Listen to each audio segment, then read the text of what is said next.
Hi, my name is Felicia LeKay, and I am a Grammy and Tony nominated actress, singer, advocate, and proud ovarian cancer survivor. I was diagnosed with the disease in 2013 at the early age of 34, after experiencing no symptoms and having no family history of ovarian cancer. Upon being diagnosed, I began to search the internet, and I noticed that none of the faces resembled me, a young black woman. It made me realize how important it is for all women to be represented and for all women to be knowledgeable about their health and how to advocate for themselves and what to look out for. That's why I'm excited to introduce Tina's Wish Empower Her series. These webisodes will cover a variety of fascinating topics with top subject matter experts. The goal is educate and empower all women, regardless of race, age, location, and social and economic status. There are no boundaries. So let's embark on this journey together towards greater awareness about our health.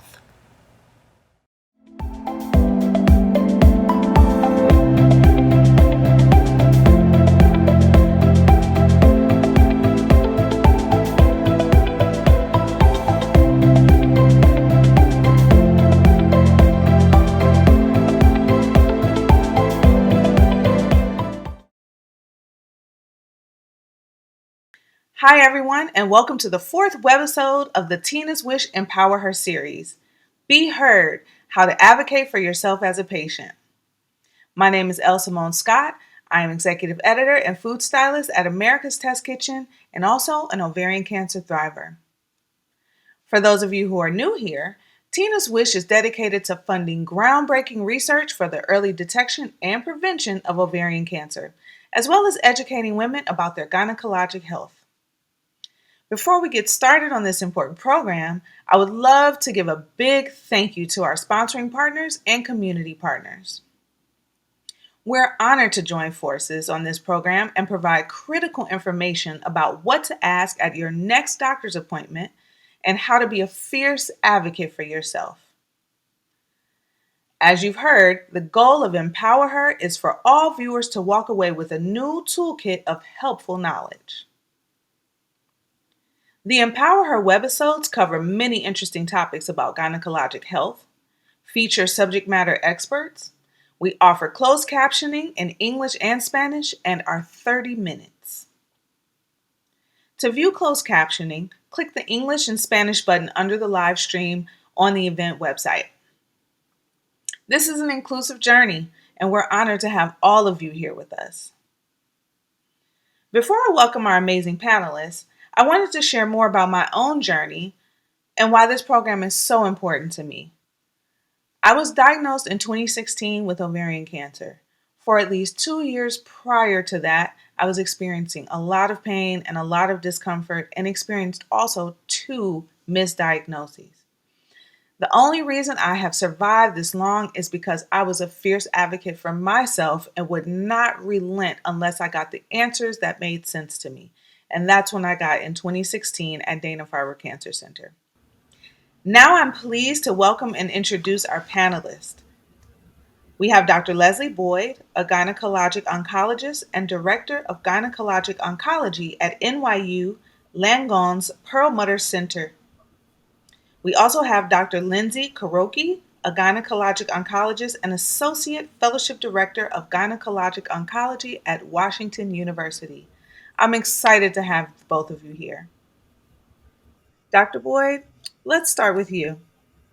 I know you heard Tina's Wish was covering this topic. You were eager to speak. Why are you passionate about self-advocacy, and how would you define self-advocacy? Hi, Al. Thanks for the great question. Um, I do feel passionate about these issues, so I was very excited to be here today. And I want to thank the Tina's Wish team again for inviting me. I think self advocacy has a lot of different meanings to different people, but the way I think about it is patients need to be in control of their own healthcare. And so self advocacy means being confident enough to advocate for what they need to maximize their own health and for themselves, really, and often for their families. Very true. Very true. Dr. Kuroki, do you have anything to add? And why are you passionate about this topic? Yeah, thank you. I really think women need to understand they have a voice, and that voice is valuable. And one of the meaningful things about this opportunity to talk today is to help shed light on how we can allow individuals to engage in our healthcare team so that together we could help make best decisions on behalf of our patients. Hmm. I think I've grew up feeling like having conversations about our bodies as women was slightly taboo. It was almost something that you only spoke about in like company, right, with other women. And I don't think that that left us feeling very empowered to go into a doctor's office or hospital and say how exactly we're feeling. So I'm very excited to have this conversation. But I think the alternative to that, though, is that women feel often empowered in many other spaces, but not so much so when it comes to healthcare. So I'm excited to hear what you all have to say about this today. Dr. Boyd, how can women, not just those facing cancer, educate themselves in relation to their gynecologic health and in turn become better advocates for their health? That's a really good question. I think it goes a little bit back to what you were talking about, is that we have to be more comfortable with our own bodies. And that starts from things, really early on in our upbringing, right? Not everyone is comfortable even thinking about gynecologic organs, right? So at the beginning of all of my my discussions with my patients, I bring kind of a basic visual guide, and I'm always amazed at how many educated smart women are really not aware of their own anatomy, right? And so we are in a such an information world now, and so there are any number of ways to just Google what's going on, right? And I think part of it is just getting over that sense of hesitancy, and kind of prudishness that some of us are brought up with, right? That we don't talk about this. But if we can't talk about this to ourselves, kind of behind closed doors and with our friends, our girlfriends, then we're certainly not going to be comfortable talking about it with our physicians potentially.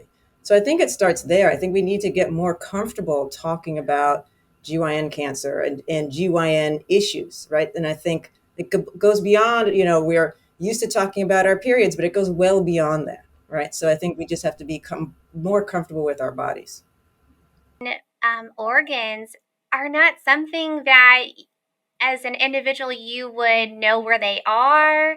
You might not know when you're getting an exam done if people can feel them or not. And so I think one of the interesting ways that people can learn more about their bodies, and to start speaking freely about their vaginas, the cervix, the uterus, the ovaries, the fallopian tubes.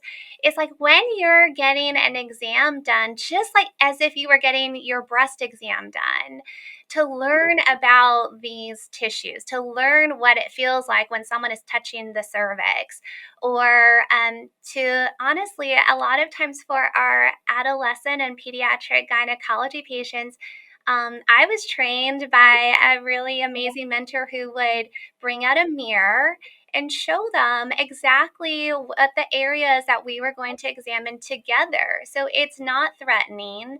And I think doing that together with your physician can be very enlightening, because that's an opportunity where you can ask questions about, organs and tissues that you just normally wouldn't, it's not common sense to know.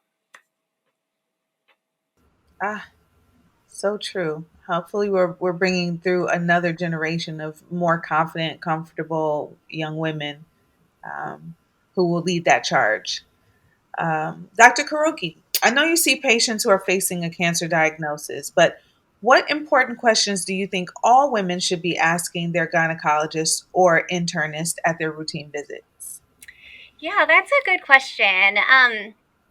Oftentimes patients, they might just be seeing them as a scheduled, annual exam. So, one opportunity in a year to have face to face time with their physician. So, I think it's an opportunity to ask actually at the very start of the conversation,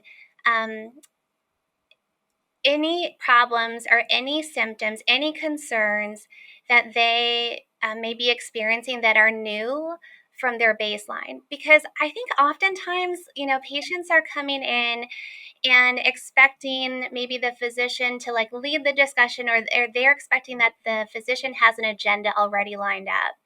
And to make sure we prioritize what patients need to tell us their concerns. A lot of times we ask them to write it on a piece of paper, but it might just be a quick glance and then, a missed opportunity. So I would say first and foremost, ask about like, what are we going to be doing today? But then, speak up and say, one of the things that I'd like to talk about is this new problem I'm having, and I'm really worried about it, so that the physician could then make sure there's enough time allotted for that conversation to evolve. I think the other thing that's really important is just a simple question of like, what can I do to improve my health? Sometimes we don't even know what's expected of us. And I think asking those questions, which sound very basic, could be an opportunity to initiate the conversation and gain advice from the physician about what they perceive are their risk factors, available screening that they're eligible for to reduce the risk and to improve their lives. Wow. Throughout my cancer journey, I got some good advice, right? One was, if you experience anything for more than 2 weeks, you should mention it to your doctor, right? That's something that if I was never told, I probably would not have thought of. But I also know that sometimes when we come in, we're dealing with so many different side effects from so many different things. We don't know like what's problematic as versus what's natural. And sometimes we feel silly. Like, am I being redundant? Am I complaining about something that's small, or is it small? And then I know I tend to think of like the grand scheme. I'm like, well, I mean, I'm certainly not in as bad a position or as I was a year ago, or things could be worse. Maybe I shouldn't be complaining about this little thing. So it's very comforting to hear you both say, that as our care providers, you want us to speak up more, and you want us to even say the little things, even if it feels little to us. That is very, very comforting. I do it anyway. I'm pretty sure I bombard my team with all the little, like, my toe has been hurting for 7 days. So, I don't miss a beat with them. But I've always been a very fierce advocate. I was raised to always advocate for myself in every way. So, I recognize everyone doesn't have that privilege, and so I want to say from both sides, thank you for giving us that green light to do so. And this question is kind of a second part to that first question, but what can women do if they go to their doctor and do not feel they are being heard and or that their concerns are not being taken seriously? I was misdiagnosed twice. What would you recommend to someone possibly having this experience or any other that is related? As a GYN oncologist, it's very likely that I might be the third or fourth physician that this patient is seeing. And I think in part of that, there's a lot of relief in finally finding a specialist who will then take them on as a patient and gain more trust to develop their management for cancer. But I also think it's such an overwhelming feeling, and there's oftentimes I think the scenario you paint is very common, that there's maybe an opportunity where the patient could bring a support person, because not everything is going to be displayed in a way that would just make sense in that moment. Maybe to have a support person there, a friend, a family member, someone that would be reliable and supportive to maybe ask a question when patients are feeling overwhelmed. And I think the other thing is that it's expected that we can't cover everything, and I would suggest like writing things down even after, and then even if you didn't have a support person with you, then asking for another appointment, asking for more time, because I think oftentimes it's a matter of making sure our communication is as clear as it can be. But if at the end of the day you give it a try, it all boils down to trust. And I think, one size doesn't fit all. And I think if you really don't feel that gut feeling of trust with your physician team, then it's also reasonable to get another opinion as well. Well, thank you. I'm glad you said that because that kind of rolls right into my very next question for you, Dr. Boyd. At the time of a gynecologic cancer diagnosis, what questions should a patient be asking? And how can patients learn more about their diagnosis from reliable sources, especially with all the misinformation on the internet and sometimes even from well-meaning friends? Like what questions should we be asking and what sources should we be seeking for answers? Yes. So, again, great question. This also goes back to what Dr. Kuroki said. By all means, when you are going in to speak to your physician about a new cancer diagnosis, please bring a friend or a family member for support, because there's so much information that needs to be imparted, and it's really likely that you'll be overwhelmed. We know as physicians, as soon as we say the word cancer, pretty much everything else gets tuned out, and it's really hard to focus because your brain just starts spinning away, completely understandably. So please bring a friend. There is so much to find out. What is the stage of the cancer? What are the grades of the cells? What specific cancer type is it? What's the primary treatment that you suggest? Are there alternatives to this? Eventually, you're going to want to hear about prognosis, like how am I going to do? How is this going to affect my life? But you may not be ready for that much information at the initial discussion.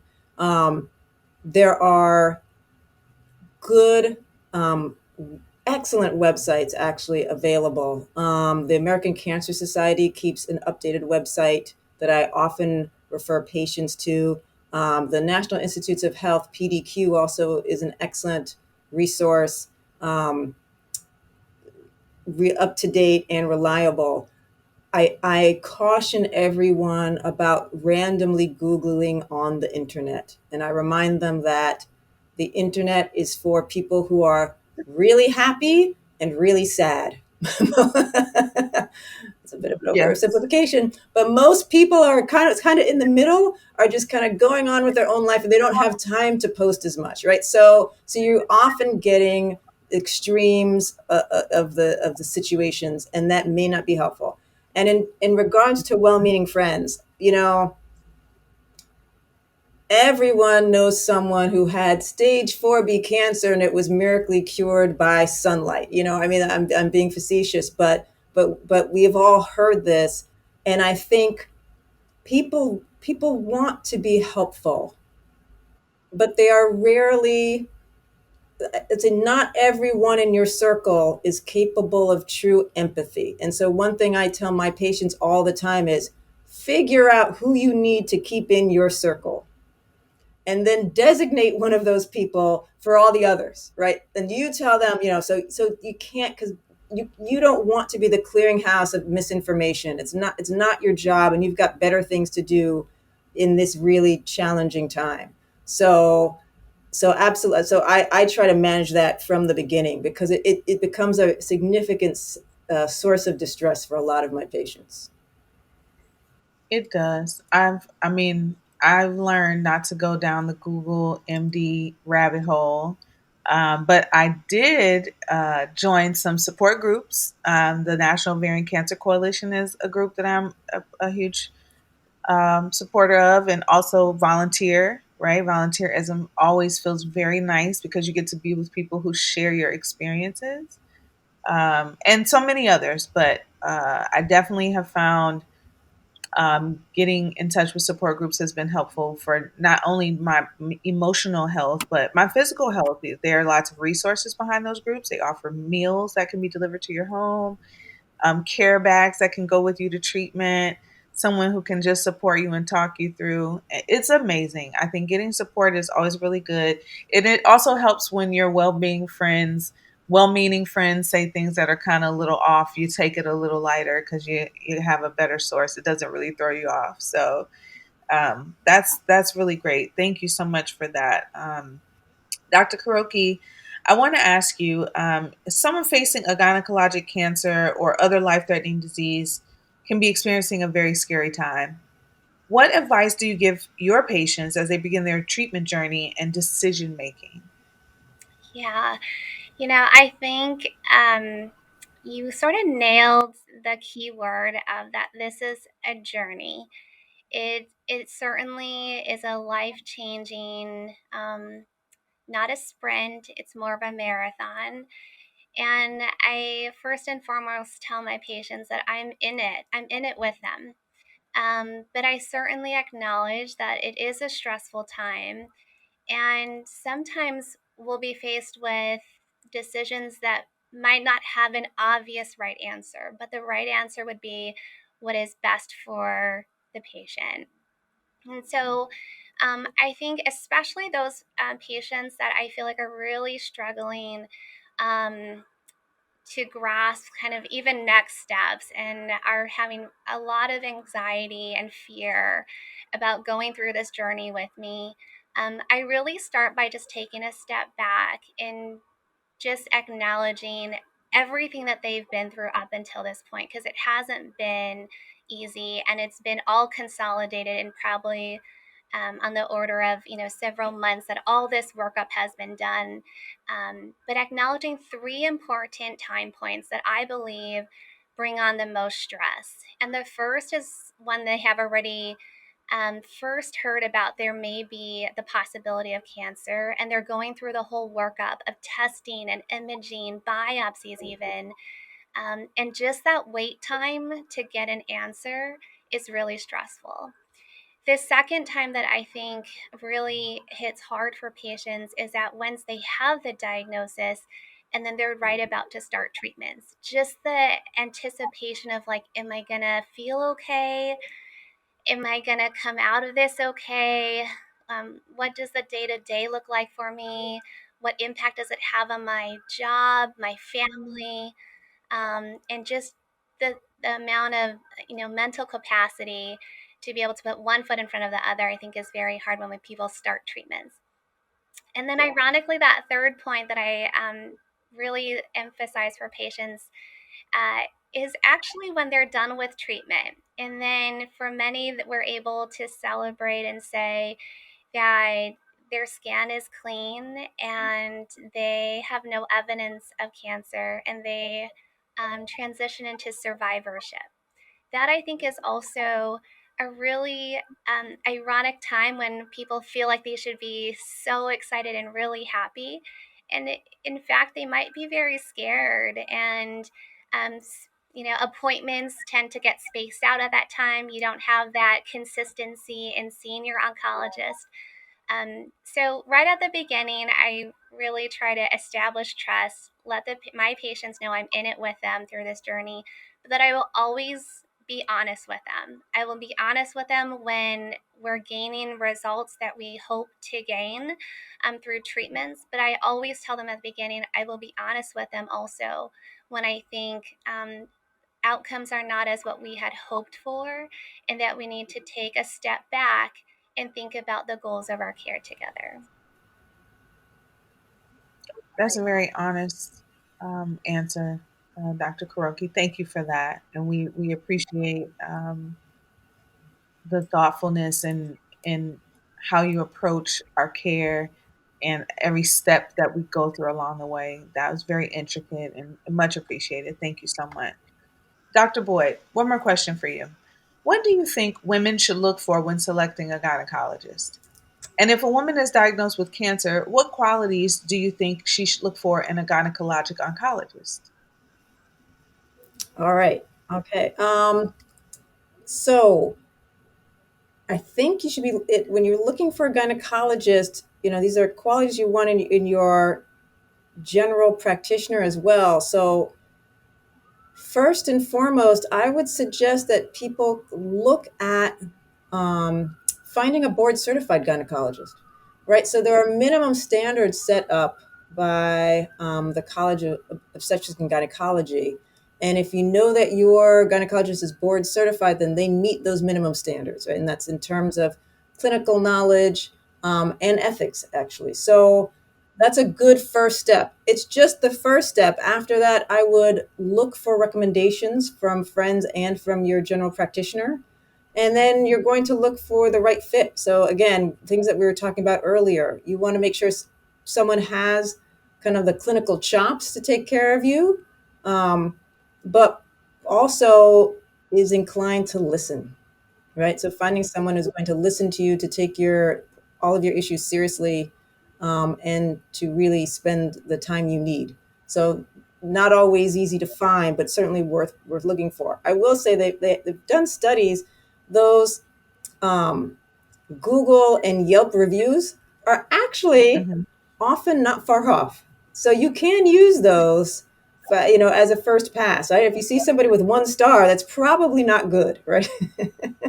Probably Um, not. So, from- and then if you have cancer, a gynecologic cancer, it is really important to look for a gynecologic oncologist. So gynecologic oncologists have specific training for women with GYN cancers that involves surgical training as well as training in the chemotherapy required for treating these diseases. So finding a gynecologic oncologist should be relatively easy in major urban centers. It's a bit harder in rural areas. Again, you want similar qualities in a gynecologic oncologist. We are also board certified. Again, we're providing minimum standards in kind of what we do, and then after that, really, you want someone with who's the right fit. Um, and you you are usually referred to a GYN oncologist by either your general gynecologist or by your primary doctor. So you can ask them, if they say, all right, you can go to these 3 people, say to them, hey, you know me. Of these 3 people, who do you think is the right fit for me? And kind of try to tailor it from that.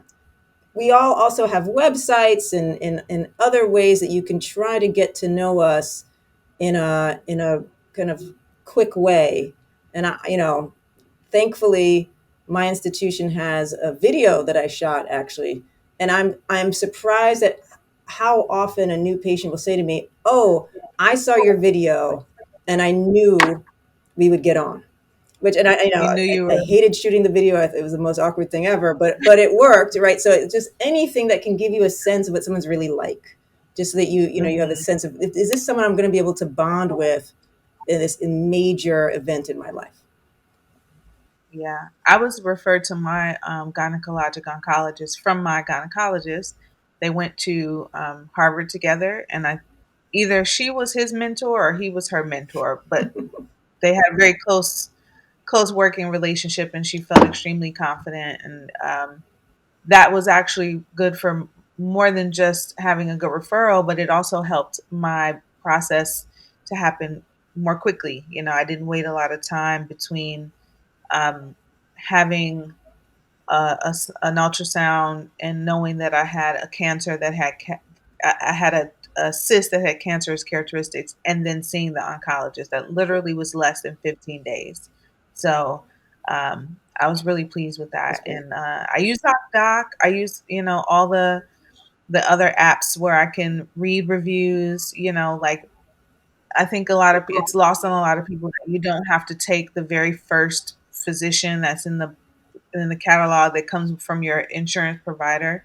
You can do your own research. You can ask friends. And I actually ended up finding my gynecologist through my coworkers at my brand new job when I moved here to Boston. And I was searching at that time before I knew that I was going to be dealing with ovarian cancer.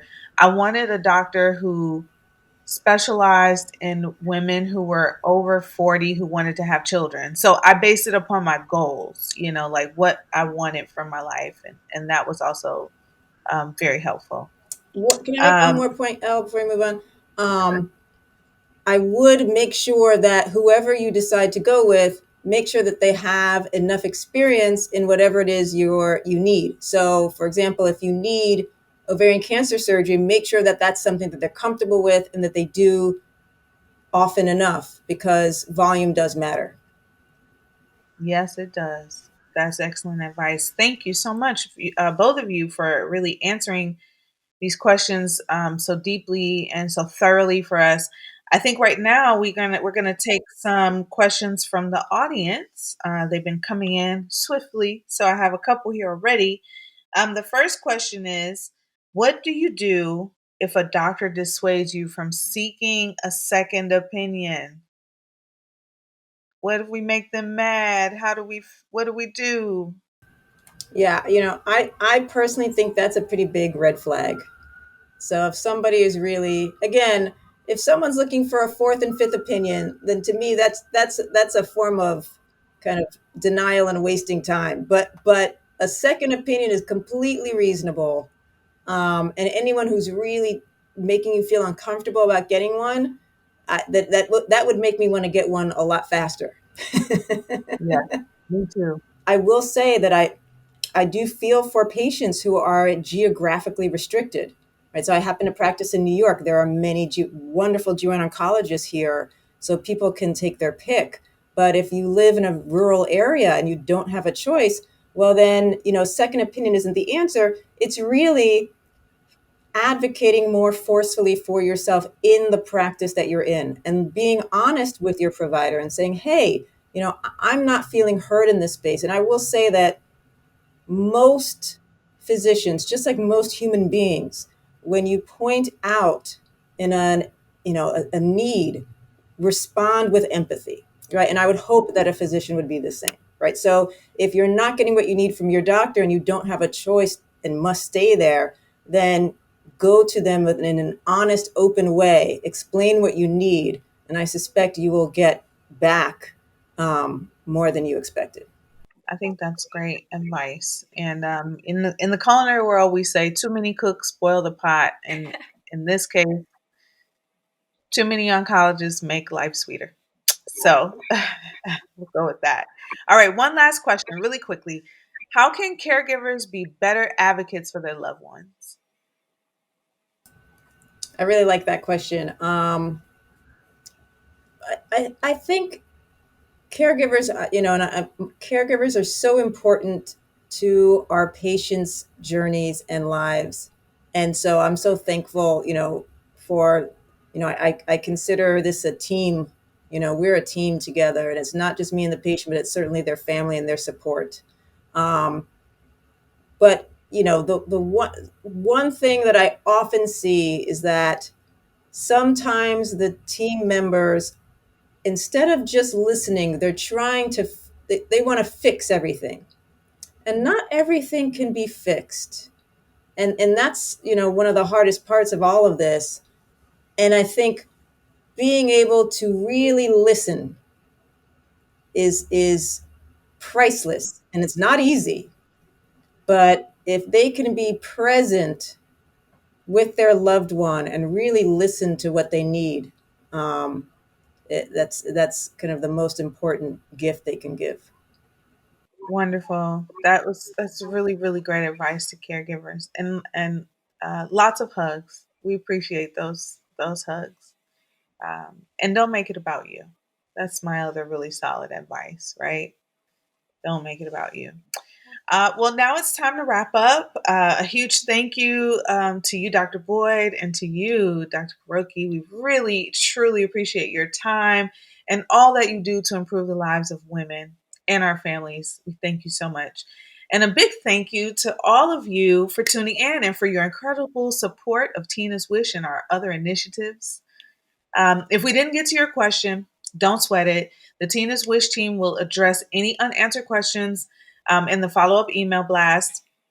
And they're going to send out early next week. So no worries. That email will also contain a full recording of this session, a link to the podcast version, and additional helpful resources. So stay tuned to hear more information about webisode number 5, which will air in the spring. Be well, and take care and be your own best fierce advocate.